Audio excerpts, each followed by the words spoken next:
වේදනාව දැනෙන කැම නිසා නෙවෙයි දත්වල සංවේදීතාවය නිසායි. විසඳුම නව සෙන්සිටිව් එක්ස්පර්ට් by සිග්නල්. තත්පර 30න් වේදනාවට සහනයක්. නැවත මතුවීම වැළැක්වීමටද උපකාරී වේ. දත්වල සංවේදීතාවය නිසා ඇතිවන වේදනාව ඔබත් පරාජය කරන්න. නව සෙන්සිටිව් එක්ස්පර්ට් by සිග්නල්.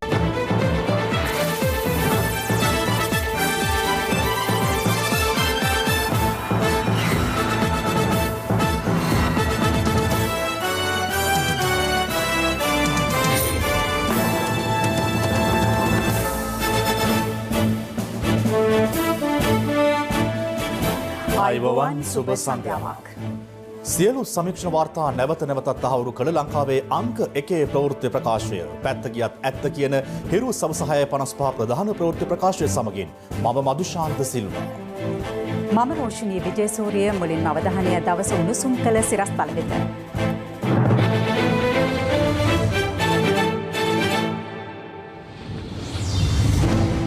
2021 අයවැය 3/2 බහුතරයෙන් සම්මත වෙයි. විසර්ජන 50 කෙටුම්පතට පක්ෂව 151යි විරුද්ධව 54යි. ඒ අනුව විසර්ජන 50 කෙටුම්පත තුන්වැනි වර කියවා සංශෝධන සහිතව සම්මත කරන ලද බව දන්වනු කැමැත්තෙමි. කොවිඩ් ආසාදිත මවක් නිවුන් දරුවන් බිහි කරයි. ආසාදිතයෙක් නිසා රුහුණු කුමාරි දුම්රියේ ගිය පිරිසක් අවදානමේ. කොවිඩ් දේශීය පැණිය පාර්ලිමේන්තු එයි. බන්ධනාගාර ගැටලු විසඳීමට ජනාධිපති කාර්ය සාධක බලකායක්. මහර ගැටුමේ සුළමුලත් එලියට. අරලගංවිල ගැටුමකට මැදි වූ පොලිසියෙන් පිරිසකට පොළු ප්‍රහාරයක්. ගහන්න එපා හරිද? ගහන්න එපා. ගහන්න එපා එහෙම. ඔයාලා මේ සද්දදාගෙන ගහන්න එහෙම කොහොමද? වඩාත්ම සිනිඳු රැවුල බෑමකට Big Easy to රේසරය හරිම සුමුදුයි. 2021 අයවැය තෙවන වර කියවීම 3/2 බහුතර ඡන්දයෙන් අද පාර්ලිමේන්තුවේදී සම්මත වුණා. අයවැයට පක්ෂව ඡන්ද 151ක් හිමි වූ අතර විපක්ෂව ලැබුණු ඡන්ද සංඛ්‍යාව 54ක්. ඒ අනුව අයවැය සම්මත වූයේ වැඩි ඡන්ද 97කින්. දවසේ පුවත. පස්වරු 6ට පමණ ඡන්ද විමසීම ආරම්භ කිරීම සඳහා සීනුව නාද කෙරුණා. තාක්ෂණික දෝෂයක් ඇති බව පේනවා. එනිසා අපි පේලියෙන් පේලිය ගනිමු. විසර්ජන පනතට පක්ෂව මගේ දකුණු අත පැත්තේ පළවෙනි පේලිය 11 12 13 14 15 16 17 ප්‍රේමලාල් ජයසේකර මන්ත්‍රීතුමා එතන එළියේ ඉන්නවා. ප්‍රේමලාල් ජයසේකර මන්ත්‍රීතුමා පක්ෂයි පක්ෂයද? පක්ෂයි. විසර්ජන පනතට විරුද්ධව දකුණු අත පැත්තේ පළවෙනි පේලිය. නැත.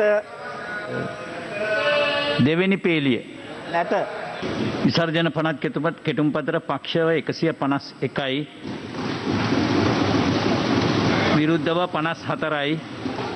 ඒ අනුව විසර්ජන 50 කෙටුම්පත තුන්වැනි වර කියවා සංශෝධන සහිතව සම්මත කරන ලද බව දන්වනු කැමැත්තෙමි. පසුගිය නොවැම්බර් 17 වැනිදා පාර්ලිමේන්තුවට ඉදිරිපත් කළ අයවැය යෝජනා අනුව 2021 වසරේ රජයේ අපේක්ෂිත ආදායම රුපියල් බිලියන 1961ක් වන අතර රජයේ වියදම රුපියල් බිලියන 3525ක් ලෙස ඇස්තමේන්තු කර තිබෙනවා. මුදල් අමාත්‍යාංශය පවසන්නේ එළඹෙන වසරේදී 5.5ක ආර්ථික වර්ධන වේගයක් රජය අපේක්ෂා කරන බවයි. දවසේ පුවත. වෙන වෙනම චලනය වන තල 3ක් විටමින් E හා කුමාරිකා සහිත නිසා ඉතා සමීප හා සුසිනිඳු රැවුල බෑමක්. ඔබත් අදම Big Flex 3 සමග ප්‍රොෆෙෂනල් ෂේව් එකක් අත්විඳින්න. ජනාධිපති කාර්ය සාධක බලකාය ස්ථාපිත කොට බන්ධනාගාර ආශ්‍රිතව පවතින ගැටලු නිරාකරණයට පියවර ගත යුතු බව ජනාධිපති ගෝඨාභය රාජපක්ෂ මහතා පවසනවා. ජනාධිපතිවරයා මේ බව සඳහන් කළේ මෙරට බන්ධනාගාර තත්ත්වය සම්බන්ධයෙන් අද පැවති විශේෂ සාකච්ඡාවකදී. මේ අතර මහර බන්ධනාගාරයේ ඇති වූ නොසන්සුන්තාවයට හේතුව රිමාන්ඩ් බන්ධනාගාරය තුළ කොවිඩ් ආසාදිතින් සිටින බවට දැනගන්නට ලැබීම සහ එහි දැඩි තදබදය ඇතුළු කරුණු බව ඒ පිළිබඳව සොයා බැලීම සඳහා පත් කළ පංච පුද්ගල කමිටු අතුරු වාර්තාවේ සඳහන්. 11 දෙනෙකුට මරු කැඳවමින් නොවැම්බර් 29 වනදා මහර බන්ධනාගාරයේ ඇති වූ සිද්ධිය සම්බන්ධව සොයා බැලීම සඳහා අධිකරණ අමාත්‍ය ජනාධිපති නීතිඥ අලි සබ්රි මහතා විසින් පංච පුද්ගල කමිටුවක් පත් කරනු ලැබුවේ පසුගිය පළමු වනදායි. කමිටුව ලබාගත් සාක්ෂිවලට අනුව මෙම සිද්ධිය නොවැම්බර් 29 වනදා සවස 3:30ට පමණ ආරම්භ වී ඇත්තේ M2 වාට්ටුව අසල ආහාර බෙදමින් සිටින අවස්ථාවකදී. එම අවස්ථාවේදී M2 වාට්ටුවේ දොර විවෘතව තිබූ නිසා එහි සිටි බෝලවත්තේ කුමාර, SF මංජු, මහේෂ්, මලින්ද, දේවී යන අය ඉදිරියට විත් අසල ඇති L වාට්ටුව දෙසට ලොක්ඩවුන් යයි පවසමින් ගොස් තිබෙනවා. එම අවස්ථාවේ රැඳවියන් කෑම වතුර වගේ යයි පවසා මැසිවිලි නගා ඇති අතර සමීර, ටානියා යන දෙදෙනා අගුළු දමා තිබූ එල්වාට්ටුවේ ඉබ්බා කඩා දමා තිබෙනවා. එල්වාට්ටුව COVID-19 හේතුවෙන් වසා දමා කිසිවෙකුටත් පිටතට නොයන ලෙස දැනුම් දී තිබූ වාට්ටුවක් වුවත් ඒ රැඳවියන්ද එම අවස්ථාවේ පිටතට පැමිණ තිබෙනවා. අනතුරුව ඔවුන් අනෙක් වාට්ටුවලද දොරගුළු කඩා රැඳවියන් පිටතරගෙන උද්ඝෝෂණයක් ආරම්භ කර ඇති බව කමිටු වාර්තාවේ සඳහන්. මහර බන්ධනාගාරය තුළ රැඳවියන් 2782 දෙනෙකු සිට ඇති අතර ඉන් 2148 දෙනෙකු රිමාන්ඩ් රැඳවියන් බවට අනාවරණ වී තිබෙනවා. එක සිර කුටියක 100ක් ඉන්න තැන 300ක් ඉඳලා තියෙනවා. ඔවුන්ට ඥාතීන් හමු වෙන්න ඉඩ තිබුණේ නැහැ. මොකද කොවිඩ් වසංගත තත්ත්වය නිසා ඔවුන්ට ආහාර පාන ආදිය පිටින් ගේන්න අවස්ථාව සලසලා තිබුණේ නැහැ. මේ පීඩනයේ සිටින අවස්ථාවේදී රිමාන්ඩ් සිරකරුවන් පිරිසක් රෝගී තත්ත්වයෙන් සිටින කොළඹ සිට මහර බන්ධනාගාරයේ රෝහලට මාරු කරේවා තිබුණා. ඒ දවස් කිහිපයක් තුළදී ඔවුන්ගේ PCR පරීක්ෂා පවත්වලා තියෙනවා. එයින් 180 ගාණක් කොවිඩ් වසංගත රෝගීන් බවට හෙළිදරව් වීම දැනගත්තට පසුව ඔවුන් ඉතාමත්ම කලබලකාරී තත්ත්වයකට පත් වෙලා තියෙනවා. එයනුව උද්ඝෝෂණයේ නිරත වූ රැඳවියන්ගේ ප්‍රධාන ඉල්ලීම් වී ඇත්තේ අප ලබා දී තිබූ රැඳවියන් තවදුරටත් රිමාන්ඩ් බන්ධනාගාරය තුළ නොතබා නිවෙස් වලට යැවීම, සියලුම රැඳවියන්ට PCR පරීක්ෂණ සිදු කිරීම, කොවිඩ් රෝගීන් මහර බන්ධනාගාරයෙන් ඉවත් කිරීම සහ අනුභව කළ හැකි අන්දමට සුදුසු ආහාර ලබා දීමයි. රැඳවියන්ගේ මෙම ඉල්ලීම් ලබා දීමට සූදානම් කරන බව දැන්වීමට ප්‍රධාන ජේලය ඇතුළු නිලධාරීන් පියවර ගත්තද පිරිස හුවහඬ නගමින් ගඩොල් ගල් කැබලි නිලධාරීන් දෙසට විසි කරමින් ගේට්ටුව දෙසට පැමිණෙති බව කමිටුව අනාවරණ කරගෙන තිබෙනවා. සාක්ෂිවලදී වැඩිදුරටත් අනාවරණ වී ඇත්තේ බන්ධනාගාර රෝහලේ නිලධාරීන් දෙදෙනෙකු රැඳවියන් විසින් රඳවාගෙන සිටි බවටයි. මෙම තත්ත්වය හමුවේ පසුපසට ගිය නිලධාරීන් බන්ධනාගාරයේ ආරක්ෂාව තර කිරීමට සහ අමතර ආරක්ෂාව සඳහා විශේෂ කාර්ය බලකාය, පොලිසිය හා ගින්නිවීමේ හමුදාවද කැඳවා තිබෙනවා. රැඳවියන් බියගැන්වීම සඳහා කඳුළු ගෑස් සහ අහසට වෙඩි තබා රබර් බුලට් වලින් සහ පසුව ජීව උණ්ඩ භාවිත කර කලහකාරී තත්ත්වය මර්ධනය කිරීමට බෙඩි තැබීමක් සිදු කර තිබෙනවා. පළමු අවස්ථාවේදී එක් රැඳවියෙකුගේ උරහිසට බෙඩි වැදී තුවාල වී ඇති අතර පිරිස දෙපසට විසිර ගොස් ඇති බව කමිටුව අනාවරණය කරගත් සාක්ෂිවල සඳහන්. ඔවුන් විසිර ගියලා පෙනුණා වුණාට විවිධ පාර්ශවයන් මේ බන්ධනාගාරය තුල හිටියා. කෝන්තර තිබෙන අය හිටියා. එතනදී ඇතිවෙච්ච ගැටුම්කාරී තත්ත්වය තමයි පසුව විශාල කැරල්ලකට පත් වෙන තත්ත්වයකට පත් වෙලා තියෙන්නේ. ඔවුන් පොළු මුගුරු, කැටි පීහා ආදී අරගෙන ගැටුම්කාරී තත්ත්වයක් ඇති වුණා. ඒ ඇතිවීම තමයි පසුව වැඩිදුර ගිහිලා ඔවුන් බන්ධනාගාර ගිනි තැබීමට පෙළඹෙලා තිබුණේ. එදින රාත්‍රී 7-9 අතර බන්ධනාගාර රෝහලේ තිබූ ඩල්සිෆාම් නම් බෙහෙතක් සහ තවත් විවිධ ප්‍රතිවර්ග රැඳවියන් අතර බෙදා ගනිමින් රිසිසේ පානය කළ ඔවුන් කලහකාරී ලෙස හැසිරී ඇති අතර බොසා නැමැති අන්වර්ථ නාමයෙන් හඳුන්වන තැනැත්තා සහ ලහිරු නැමැත්තෙකුගේ කණ්ඩායම් මෙම ගැටුමට මැදිව තිබෙනවා. මෙහිදී පිරිසකට කැපුම් තුවාල සිදු වී ඇති අතර වරින් වර බන්ධනාගාර නිලධාරීන් විසින් බෙඩි තැබීමද සිදු කර ඇති නමුත් පිටතින් කැඳවන ආරක්ෂක අංශ බෙඩි තැබීමක් සිදු කර නොමැති බවටයි කමිටු අතුරු වාර්තාවේ දැක්වෙන්නේ. 30 වෙනිදා සවස් භාගයේද රැඳවියන් ගේට්ටුව අසලට පැමිණ ප්‍රකෝපකාරීව හැසිරී ඇති අතර ඔවුන් වතුර ඉල්ලා කෑගසා තිබෙනවා. එම අවස්ථාවේද ප්‍රකෝපකාරී පිරිස් පාලනයට නිලධාරීන් වෙඩි තබා ඇති අතර එහිදී කිහිප දෙනෙකුටම වෙඩි වැදී තිබෙනවා. ඒ වෙඩි තැබීම සිදු වෙලා තියෙන ළඟ ඉඳගෙනද උමනාවෙන් වෙඩි තැබීම සිදු වුණාද මේ සියල්ල දැනගත හැකි වන්නේ ඒකට අදාළ විශේෂඥවරුන්ගේ පරීක්ෂණවල ප්‍රතිඵලවල හැටියටයි. කෙසේ වෙතත් රැඳවියන් අත ගිනියවි තිබී නොමැති බවටද කමිටුව අනාවරණ කරගෙන තිබෙනවා. ඒ අනුව අදාළ කමිටුවේ නිර්දේශද ඉදිරිපත් කර ඇති අතර එහි දැක්වෙන්නේ අපමත මුදාහරණ රැඳවියන් හැකි ඉක්මනින් PCR පරීක්ෂණ සිදු කර ආසාදිතයින් ප්‍රතිකාර මධ්‍යස්ථාන වෙත යැවීමටත් අනිකොත් අය බලධාරීන්ගේ අධීක්ෂණය යටතේ නිවෙස් තුළ ස්වයං නිරෝධයන්ට ලක් කිරීමටත් පියවර ගන්නා ලෙසයි. මීට අමතරව මහර බන්ධනාගාරයේ නිලධාරීන් සංඛ්‍යාව වැඩි කිරීමට පියවර ගැනීම සහ රැඳවියන්ගේ තදබදය අවම කිරීමට ගත යුතු ක්‍රියාමාර්ග පිළිබඳවද නිර්දේශ ලබා දී තිබෙනවා. ඒ නිර්දේශවලදී අපි පැහැදිලිව කිව්වේ මේ කොවිඩ් වසංගතයේ තියෙන අය මෙතනින් වෙන් කරන්න, අප ලබා දුණු අයට වහාම ගෙදර යන්න ඉඩ දෙන්න. මේ ඥාතීන් හමු වෙන්න බැරි නිසා ඔවුන්ට දුරකථන පහසුකම් හරහා ඔවුන්ගේ ඥාතීන් සම්බන්ධ වෙන්න දුරකථන ජාලා විවෘත කරන්න කියලා අපි ඔවුන්ට උපදෙස් දුන්නා. ඊට පස්සේ බෙහෙත් වර්ග අඩුපාඩුවක් තිබ්බා. ඒවා වහාම ලබා දෙන්න. කෑම ඔවුන්ට පිටින් ලබා ගැනීමට අවස්ථාව අවස්ථාව සැලසෙන පරිදි මේ ක්‍රියාවලිය පටන් ගන්න කියලා අපි උපදෙස් දුන්නා. රජයේ දේපළවලට හානි සිදු කිරීම ඉතාමත්ම දරුණු ක්‍රියාවක්. ඒ නිසා අපි ඉල්ලා සිටින්නේ මේ පිළිබඳව ඉක්මන්කාරී ලෙසට පරීක්ෂණ පවත්වලා නියමිත පුද්ගලයන්ව හඳුනාගෙන ඒ අයට විරුද්ධව නඩු පවරලා ඉදිරිපත් යුතු කරන්න කියන නිර්දේශයත් අපි මේ අවස්ථාවේදී ලබා දීලා තියෙනවා. මේ අතර මහර බන්ධනාගාර සිද්ධියෙන් මියගිය 11 දෙනාගේ සිරුරු අතරින් දෙකක් විද්වත් කමිටුව යටතේ පශ්චාත් මරණ පරීක්ෂණ සිදු කිරීම සඳහා රාගම රෝහලේ සිට අද IDH රෝහල වෙත රැගෙන යනු ලැබුවා.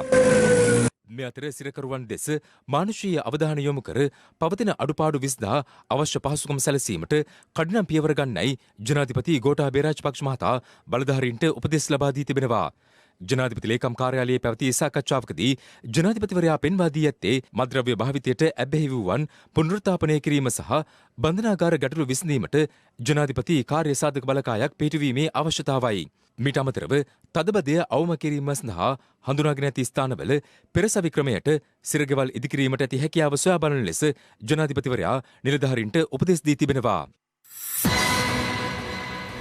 දෙසැම්බර් මාසය වන විට රජය කොරෝනා වසංගතයට මුහුණ දීම සඳහා වැය කළ මුදල රුපියල් බිලියන 90 ඉක්මවනු ඇතැයි අග්‍රාමාත්‍ය මහින්ද රාජපක්ෂ මහතා සඳහන් කළා. ඒ අනුව මෙවර අයවැය දැවැන්ත අභියෝගාත්මක අයවැයක් බවයි තෙවැනිවර කියවීමේ විවාදයට එක්වමින් අග්‍රාමාත්‍යවරයා සඳහන් කළේ. අයවැය විවාදයේදී පළ වූ තවත් අදහස් සමගින් මැතිසභිය විශේෂාංගය දැන්.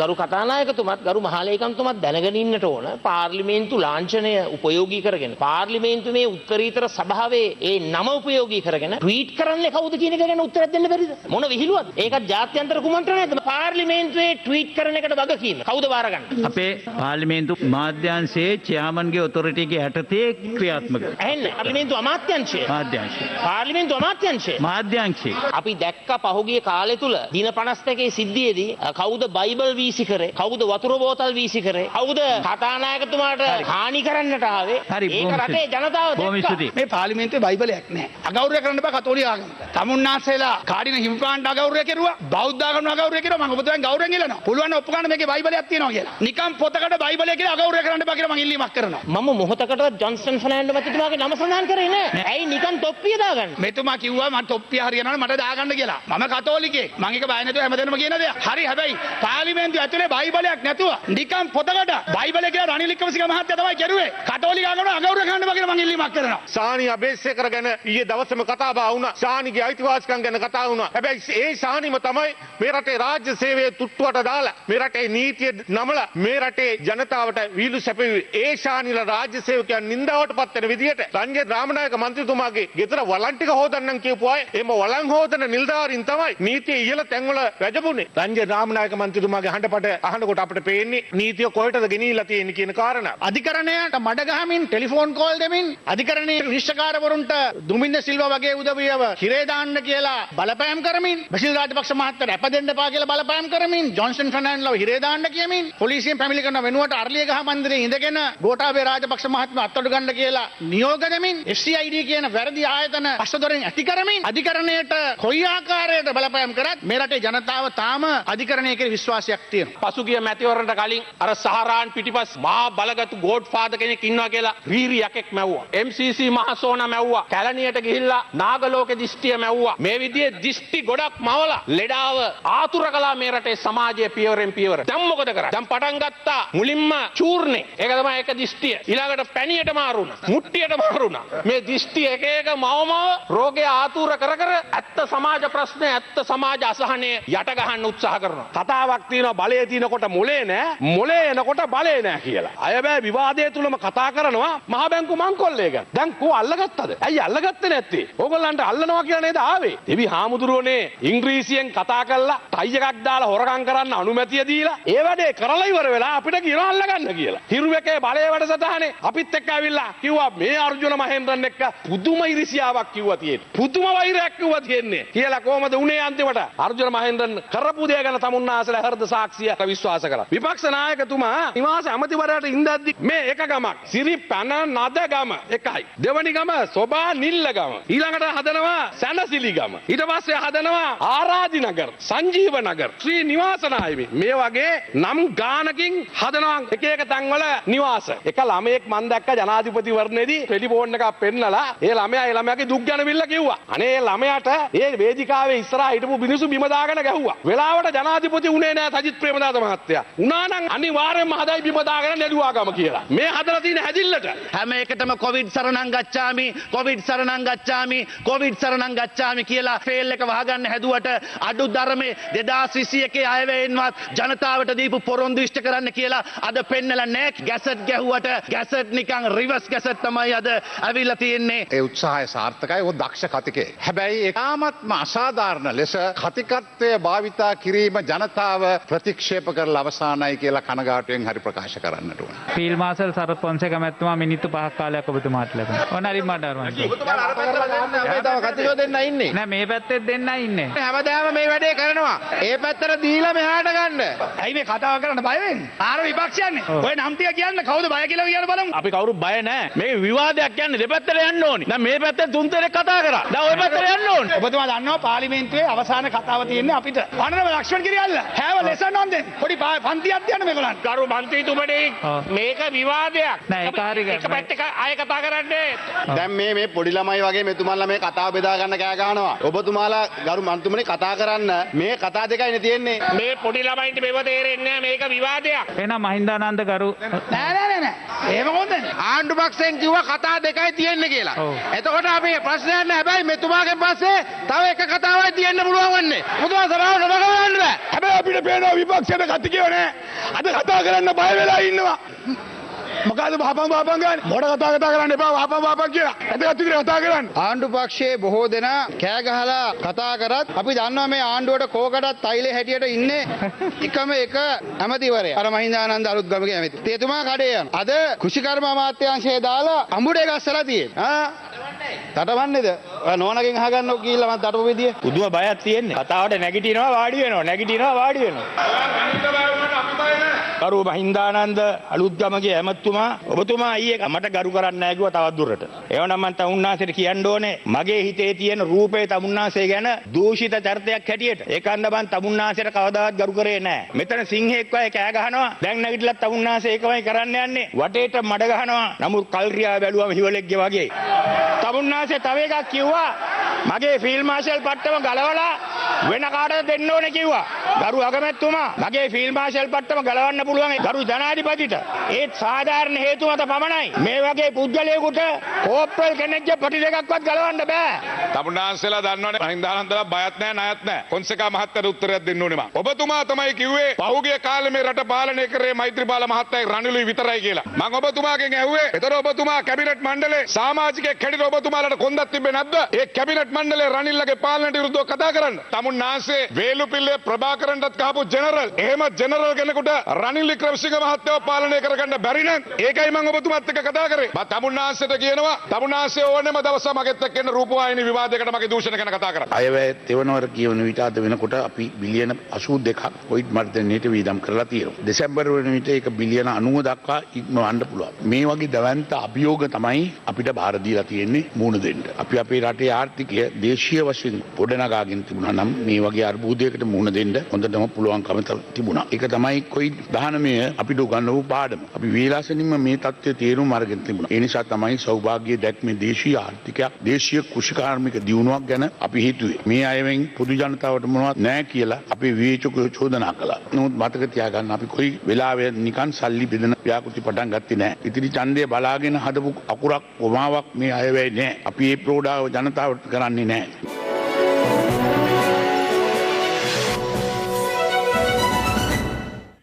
කොවිඩ් ආසාදිතව මුල්ලේරියාව රෝහලේ ප්‍රතිකාර ලබමින් සිටි ගැබිනි කාන්තාවක් නිවුන් දරුවන් බිහිකර තිබෙනවා. බිලිඳුන් දෙදෙනාට කොවිඩ් වෛරසය ආසාදනය වී නොමැති බවයි වාර්තා වුණේ. මේ අතර අද දිනේ අලුතින් කොවිඩ් ආසාදිතින් 300 දෙනෙකු හඳුනාගත් අතර නව මරණ දෙකක් වාර්තා වීමත් සමග මේ රට සමස්ත කොවිඩ් මරණ සංඛ්‍යාව 144ක් දක්වා ඉහළ ගියා.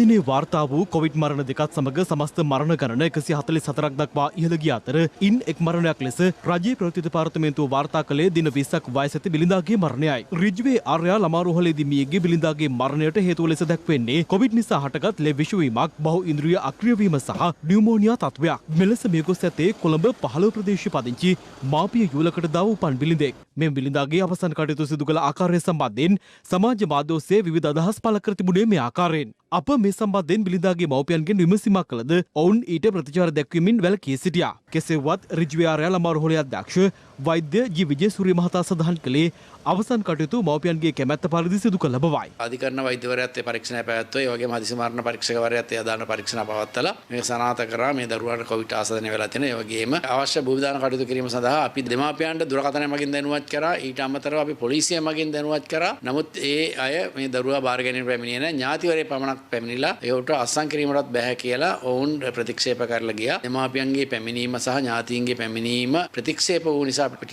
නීතිමය බලතල ලබා දී ඇති ආකාරයට ඊයේ හවස වෙන විට අපි ඒ රජයේ වේදිකෙන් ආදාහන කිරීමට කටයුතු කරා. කිසිම ආකාරයකින් මෙම ආදාහන කටයුතු අපි බලෙන් සිදු කරේ නැහැ. ඔවුන්ගේ ඥාතිවරුන් ඊයේ දිනේදී මේකට සහභාගී වුණා. නමුත් මව සහ පියා පැමිණියේ නැහැ. ඒ මරණය සම්බන්ධයෙන් විශේෂ සොයා බැලීමක් කළ යුතුයි. මේ දරුවා පොසිටිව් වෙද්දී ඒ දරුවාගේ දෙමාපියන් නෙගටිව් කියලා තමයි දැනට අවිල්ලා තියෙන්නේ. ඒ කියන්නේ කොවිඩ් නැහැයි කියලා. හැබැයි මතක තියාගන්න ඕන එක වාර්තාවක් නෙගටිව් කියන එකෙන් අදහස් කරන්නේ නැහැ රෝගය නැහැයි කියන එක. ඒ නිසා ඒ දෙමාපියන්ට සමහරවිට අපිට රිපීටඩ් ටෙස්ටිං වලට යන්න වෙයි. කොහොම වුණත් අපිට මෙතෙන්දී හිතන්න දෙයක් ඉතුරු වෙලා තියෙනවා. කුඩා වයස්වල දරුවන් සහ මැදිවිය අය යම් ප්‍රමාණයක් මරණයට පත් වෙන්න ගත්තොත් එහෙම උපක්‍රමශීලී ප්‍රවේශයන් අපි ඒකට ගැළපෙන විදිහට වෙනස් කර ගැනීම සම්බන්ධයෙන් දක්ෂ වෙන්න ඕනේ. මේ අතර අදාළ සිදුවීම සම්බන්ධයෙන් පාර්ලිමේන්තුවේදී අදහස් පළ වුණා. ආදානය කිරීම කියන එක පාපයක් කියන විශ්වාසය උඩ අද මුස්ලිම් ප්‍රජාවයේ මරණ බාරගන්නේ නැති තත්ත්වයකට අද උදා වෙලා තිබෙනවා. ඊයේ අපි දැක්කා දවස් 20ක සිඟිති දරුවෙක් COVID-19 වැළඳිලා තියෙනවායි කියලා ආදානය කරා. ඒ දෙමව්පියන්ගේ ඉල්ලීම තිබුණේ ඒ දරුවව භූමි දානය කරන්න ඉඩ දෙන්න කියන එක. නමුත් තමුන්නාන්සේ බලහත්කාරයෙන් ඒ දරුවව ආදානය කළා.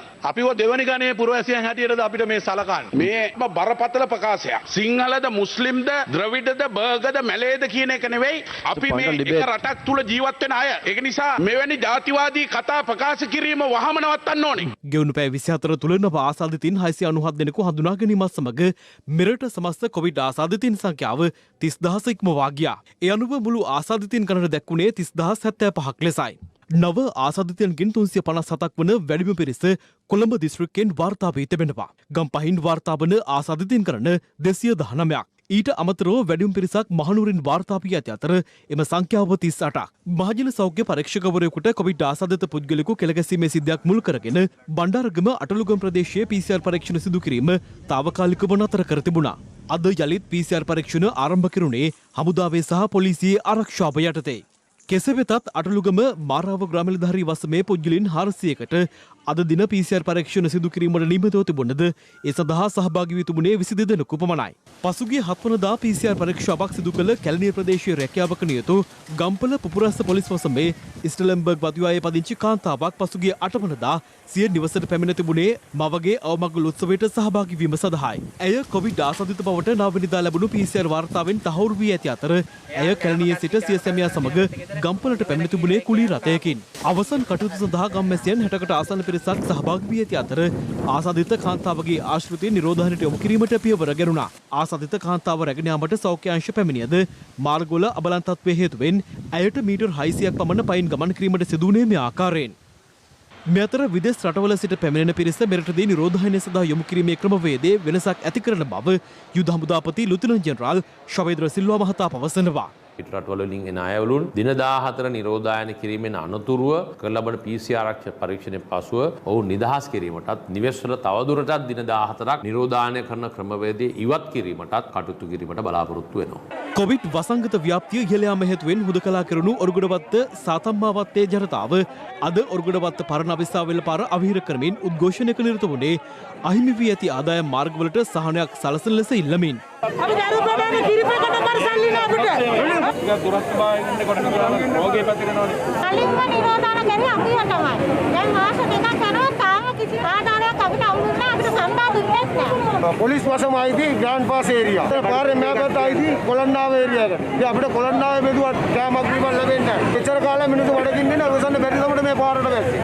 පාරෙන් ඔක්කොම කතා කරලා මේ මොයි රිපෝට් එක ගහලා ගියේ. ඒ උදේ නම් බඩු දෙනවා. මේ අතර මහල් නිවාසවල හුදකරා කර සිටින පුද්ගලයන් සෞඛ්‍ය ක්‍රමවේදවලට අනුව මුදා හැරීමට වහම පියවර ගන්නා ලෙස ජනාධිපතිවරයා උපදෙස් ලබා දී තිබෙනවා.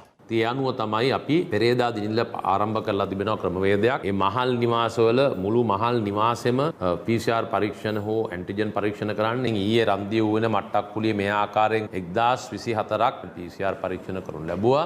ඒ අනුව මහල් නිවාසෙන් නිවාසයට මේ හුදකලාභාවයෙන් ඉවත් කිරීම සඳහා කළ යුතු ක්‍රියාමාර්ග අපි ගනු ලබනවා. විශේෂයෙන්ම ඉදිරි දින කීපයේදී මේ ආකාරයෙන් මොවුන් මහල් නිවාසයෙන්වත් නිදහස් වෙලා උන්ගේ ප්‍රදේශයේ හෝ සැරිසරන්න පුළුවන් ක්‍රමවේදයක් ඇති කිරීමට බලාපොරොත්තු වෙනවා.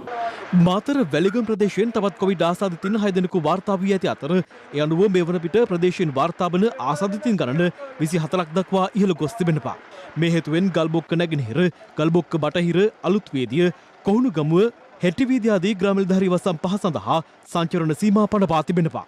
මෙම ප්‍රදේශයේ පළමුව වාර්තා වූ ආසාදිතයාගේ පළමු පෙළ ආශ්‍රිතයෙකු වූ කළුතර කම්කරු කාර්යාලයේ සේවය කරන පුද්ගලයෙකු කොවිඩ් ආසාදිත බවට තහවුරු වීමත් සමග ඔහුගේ ආශ්‍රිතින්ද සිදු කළ PCR පරීක්ෂණවලදී තවත් ආසාදිතින් 18 දෙනෙකු මින් පෙර හඳුනාගෙන තිබුණා. ආසාදිතයා රුහුණු කුමාරි දුම්රියෙන් දිනපතා රාජකාරී සඳහා වැලිගම සිට කළුතර දක්වා ගමන් කර ඇති අතර පසුගිය 27 වෙනිදා සිට 4 වෙනිදා දක්වා කාලය තුල එම දුම්රියේ පළමු සහ අවසන් මැදිරියට පෙර මැදිරියේ ගමන් කළ මගින් සිටි නම් ඒ පිළිබඳ තම ප්‍රදේශීය මහජන සෞඛ්‍ය පරීක්ෂකවරයා දැනුවත් කරන ලෙස දැනුම් දී තිබෙනවා. මේ අතර මෙවර සිරිපා කරුණා කිරීමේදී සෞඛ්‍ය රෙගුලාසිවලට අනුව උඩමළුවේ සිටිය හැකි උපරිම බැතිමුතුන් සංඛ්‍යාව 200කට සීමා කර තිබෙනවා. සියලුම වන්දනාකරුවන් තමන්ගේ ප්‍රාදේශීය ලේකම් කාර්යාලයට ගොස් ඒ වන්දනාව සඳහා එකතු වෙන සියලුම දෙනාගේ නම් ලිපිනය සහ දුරකථන අංක ඒ ප්‍රාදේශීය ලේකම් කාර්යාලයේ ලියාපදිංචි කර රත්නපුර සහ නුවරඑළිය දිස්ත්‍රික්කයට එන අවස්ථාවේදී ඒ ලයිස්තුවත් සමග ඇවිල්ලා ආරක්ෂක අංශවලට ඒ ලයිස්තුව බාර දීලා ඔවුන්ගේ අනන්‍යතාවය ඔප්පු කරගෙන තමයි මේ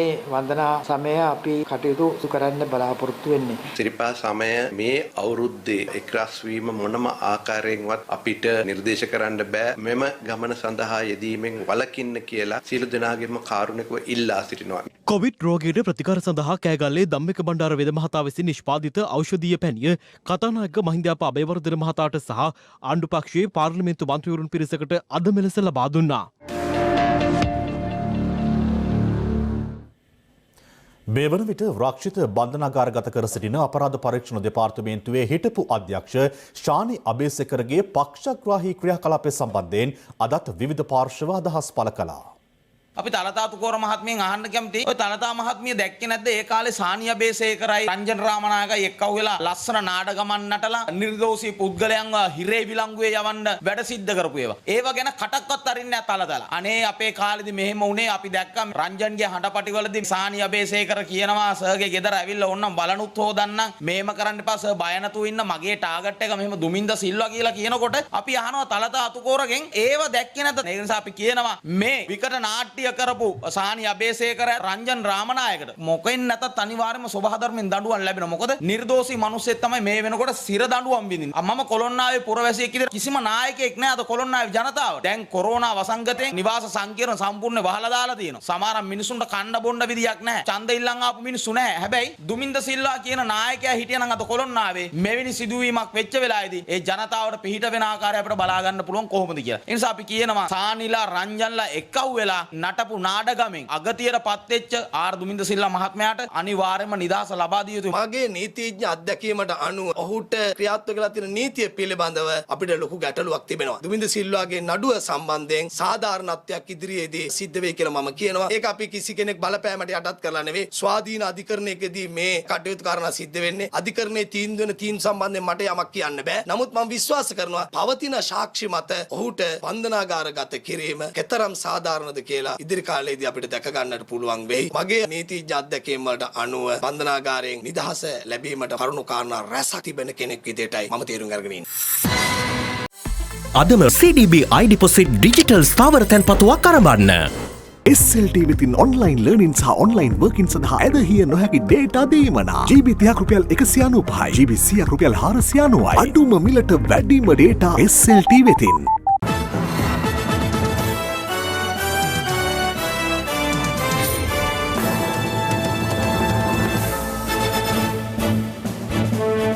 අරලගංවිල පොලිසිය නිලධාරීන් අමානුෂික ලෙස පහර දුන් බව පවසමින් එම ප්‍රදේශයේ තරුණයෙකු පොළොන්නරුව මහරෝහලට ඇතුළත් වී තිබෙනවා. පහර කැමරට ලක් වූ බව කියන තරුණයා පවසන්නේ වෙනත් පුද්ගලයන් දෙදෙනෙකු අතර ඇති වූ ගැටුමක් මුල් කරගනිමින් පොලිසිය තමන් ඇතුළු පිරිසට පහර දුන් බවයි. මෙම පහරදීම සිදු ඇත්තේ පෙරේදා රාත්‍රී 10ට පමණ. පහර කෑමට ලක් වූ බව කියන තරුණයා පවසන්නේ අදාළ සිද්ධිය සිදුවීමට පෙර සිය මිතුරෙකුට කිසියම් පුද්ගලයෙකු තියුණු ආයුධයකින් ඇන පහරදීමක් සිදු වූ බවයි. ඉන් තුවාල ලැබූ තරුණයා මේ වන විට පොළොන්නරුව මහරෝහලේ ප්‍රතිකාර ලබනවා. ඒ සම්බන්ධ පැමිණිලි කිරීමට අරලගංවිල පොලිසියට ගියද ඔවුන් පැමිණිල්ල බහරගෙන නැහැ. කෙසේ වෙතත් පසුව සිය වෙළඳසැල ආසන්නයට පැමිණි අරලගංවිල පොලිසිය නිලධහරින් තමන් ඇතුළු පිරිසට අමානුෂික ලෙස පහර දුන් බවයි ඔහු සඳහන් කළේ. අදාළ සිද්ධිය CCTV කැමරාවල මෙලෙස සටහන්ව තිබුණා.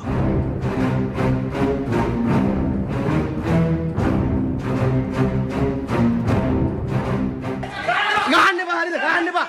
ගහන්න එපා එහෙම. ඔයාලා මේ සද්ද දාගෙන ගහන්න එහෙම කොහොමද? දමුද ගැලුව මගේ අයියට හරිද? මල්ලි. එහෙම ගහන්න නෑ. නීතිය නම් ඇරෙස්ට් කරන්න. ගහන්න බෑ මිනිස්සුන්ට. අංකේ බලනවා. දමුද සබ්ජෙක්ට් වගේ. මේ බලන්න හරි. මේ වගේ පොල් වලින් ගහන්න පුළුවන්ද? මගේ කෝන්න අල්ලන්න එපා ඔය. මිනිස්සුන්ට සතුන් වගේ ගහන්න එපා එහෙම. අර මනුස්සයා පිට බලන්නකෝ. හරි බලන්න. අපි කාටවත් පිහින් ගන්නේ නෑකෝ. සිවිල් ආවත් අපි නම් පිහින් මුණ්ඩ ගන්න මුණ්ඩ. කෙසේ වෙතත් මේ සම්බන්ධයෙන් අප කළ විමසීමකදී අරලගංවිල පොලිසියේ ස්ථානාධිපතිවරයා සඳහන් කළේ එදින පස්වරුවේ දෙපිරිසක් අතර පෞද්ගලික ආරවුලක් මත යම් ගැටුමක් සිදුව තිබූ බවයි. එම ගැටුම සමතයකට පත් කිරීමෙන් පසුවද එක් පාර්ශවයක් කලහකාරී ලෙස හැසිරීම නිසා එම තත්ත්වය පාලනය කිරීමට පොලිසිය මැදිහත් වූ බවද පොලිස් ස්ථානාධිපතිවරයා සඳහන් කළා. පහර කෑමට ලක් වූ බව කියන තරුණයා මේ වන විට පොළොන්නරුව මහරෝහලේ ප්‍රතිකාර ලබනවා.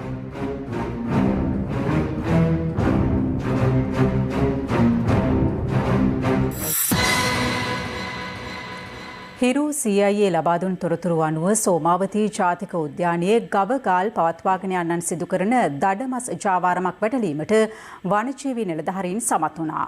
අද CIA අනාවරණය ඒ පිළිබඳවයි.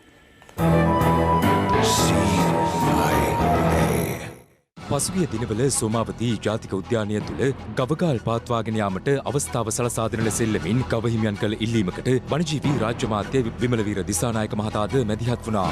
අමාත්‍යවරයාගේ දැඩි දෝෂ දර්ශනයට ලක් වුවද ගවහිමියන්ගේ ඉල්ලීමට එකඟ විය නොහැකි බවයි වනජීවී නිලධාරීන් මෙහිදී ප්‍රකාශ කළේ. එම උණුසුම මැකී යාමටත් මත්තෙන් සෝමාවතියේ ගවගාල් පවත්වාගෙන යන්නන් ගෝනෙකු දඩයම් කර ඇති බවට හිරු CIA ඊයේ තොරතුරු හෙළි කරගත්තා. ඒ අනුව අදාළ ස්ථානය වැටලීමට වනජීවී නිලධාරීන් වහා ක්‍රියාත්මක වූයේ මෙලෙසින්. පල්ලියෝඩල්ලේ හරක්කාරයෝ 7 දෙනෙක් ගෝරෙක් වරලා කියලා තොරතුරක් ඇවිල්ලා තියෙනවා. රක්ගාලා එතෙන්ට යන්න ඕනේ. පසුගිය දිනවල මෙම ප්‍රදේශයට අධිකව පතිත වූ වැසි හේතුවෙන් අදාළ ස්ථානයට ළඟාවීම පහසු කටයුත්තක් වුණේ නැහැ.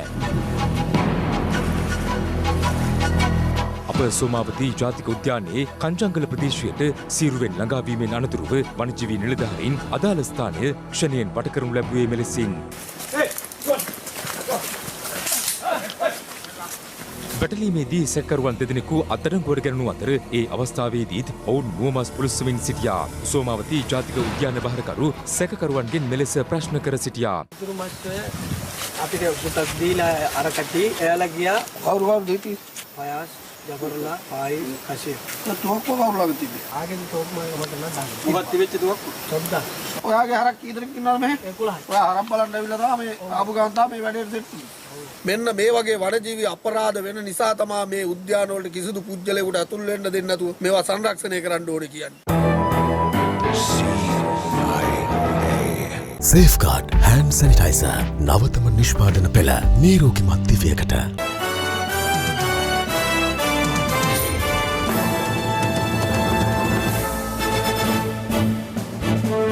දැන් රටවටා හිරු. රටවටා හිරු. COVID-19 ව්‍යාප්තියත් සමග දුෂ්කරතා රැසකට මුහුණ පා සිටින අපේම ජනතාවගේ සුවසහනය වෙනුවෙන් ක්‍රියාත්මක රට වෙනුවෙන් හිරු සහන යාත්‍රා ක්‍රියාන්විතය යටතේ බලපිටිය සෞඛ්‍ය වෛද්‍යධාරී කාර්යාලයේ සේවකීන්ට ආරක්ෂක ඇඳුම් සහ මුව ආවරණ කට ලබා දීම අද සිදු කෙරුණා.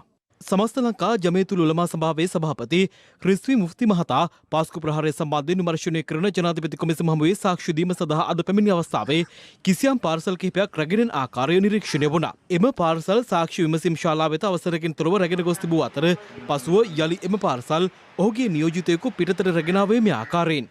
රත්ගම කටුදම්පේ පොල්ගස්තු ආරණ්‍ය සේනාසනයේ වැඩවිසූ විදේශ රටක හිමි නමකගේ දේහය රත්ගම කලපුවේ පාවෙන් තිබෙදී ඊයේසුවගත අතර අද සිදු කළ පශ්චාත් මරණ පරීක්ෂණයේදී විවෘත තීන්දුවක් ලබා දෙමින් සිරුරේ කොටස් වැඩිදුර විමර්ශන සඳහා කොළඹ වෛද්‍ය පරීක්ෂණ ආයතනයට යොමු කිරීමට නියෝග කර තිබෙනවා. හිමි නමගේ දේහය ඊයේසුවා ගන්නා පිටත් දෙපා වෛරකින් ගැටගසා ඊට බර කොන්ක්‍රීට් ගලක් ගැටගසා තිබූ බව පොලිසිය සඳහන් කළා. මැතිවරණ කොමිෂන් සභාවේ නව සභාපති නිමල්ජී පුංචිහිවා මහතා ඇතුළු නව සමාජිකින් සිව් දෙනා රාජගිරිය පිහිටි මැතිවරණ කාර්යාලයේදී අද වැඩභාර ගනු ලැබුවා. මෙම අවස්ථාවට පසුගියදා විශ්‍රාම ගනු ලැබූ හිටපු සභාපති මහින්ද දේශප්‍රිය මහතාද එක් වුණා.